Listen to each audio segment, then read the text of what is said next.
মানে এনে ভিতর 8 ঘন্টা 8 ঘন্টা যা 8 ঘন্টা 9 ঘন্টা যা হয় এন থেকে এর ভিতর। হ্যাঁ এন থেকে।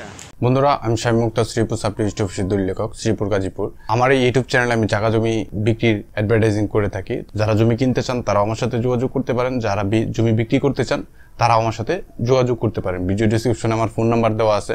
আমি শ্রীপুর সাপ্লিমেন্ট অফিসের দলীয় লেখক, শ্রীপুর গাজীপুর। আমার আরেকটা ইউটিউব চ্যানেল আছে, ওই চ্যানেলে আমি জায়গা জমি সংক্রান্ত বিষয় নিয়ে আলোচনা করে থাকি। ওই চ্যানেলটা হচ্ছে শামীম মুক্তার। তো ওই চ্যানেলে আমি সাবকলা দলিল রেজিস্ট্রি করতে আপনার কত টাকা খরচ হয়, তারপর আপনার কি কাগজপত্র লাগে, নামজারি করতে আপনার কি কাগজপত্র লাগে, কে কাকে হেবা করতে পারবে, তো ইত্যাদি বিষয়গুলো নিয়ে, জায়গা জমি সংক্রান্ত বিষয়গুলো নিয়ে আমি ওই চ্যানেলে আলোচনা করে থাকি। তো আপনারা চাইলে ওই চ্যানেলটা ঘুরে আসতে পারেন।